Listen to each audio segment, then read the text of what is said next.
Muli po, magandang gabi po muli. Ako po si Madam Jean Tarot Reader. Doon po sa mga gusto pong magpa-private reading po, paki-message po ako sa aking account na Jean Tarot Reader. And then po, paki-follow at subscribe po ako sa aking channel. And then paki-comment po ako. Magandang gabi po muli sa inyong lahat, sa aking mga followers. Maraming salamat po sa masugid ninyong na pakisubaybay sa aking mga binibigay na zodiac sign. Ngayong gabi po, ang aking ibibigay po guys ay mga zodiac sign na mga compatibility or matches po na sign po siya. Ito pong si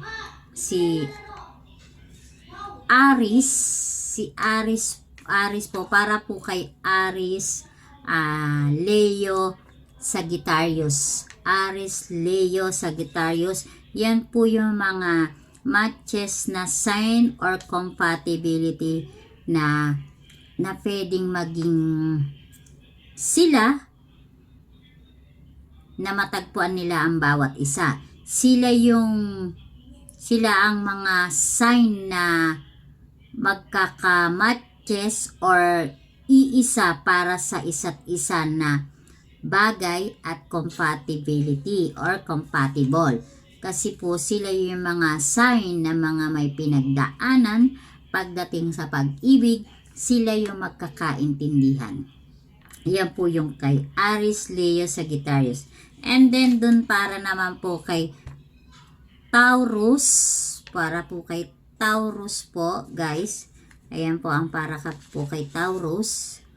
Taurus, Cancer, Capricorn.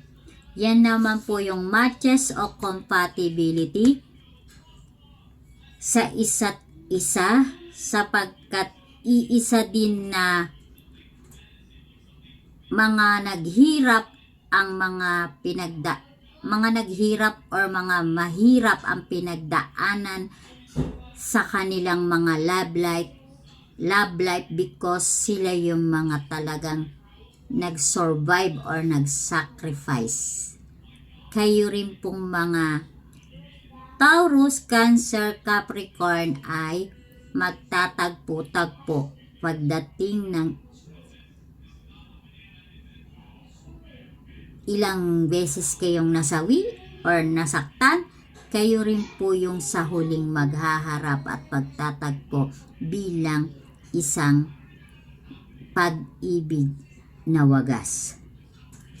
And then po para naman po kay Leo at Aries, Aquarius, sila naman po yung mga hardworking. Ito po yun, hardworking po talaga yung mga sign na yan, na zodiac sign, si Aries at Leo, Aquarius, na hardworking, na tinatawag na sila naman ang mga sign na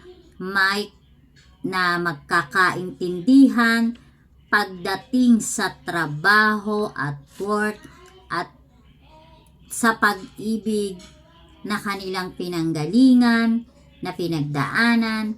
Sila rin yung magtatagpo sa bandang huli. And then, para kay Virgo,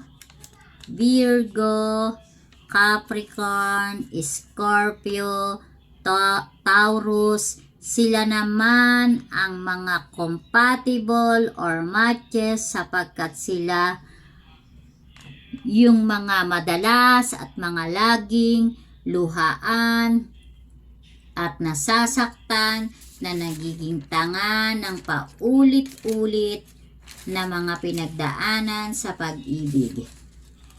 Yan po yon.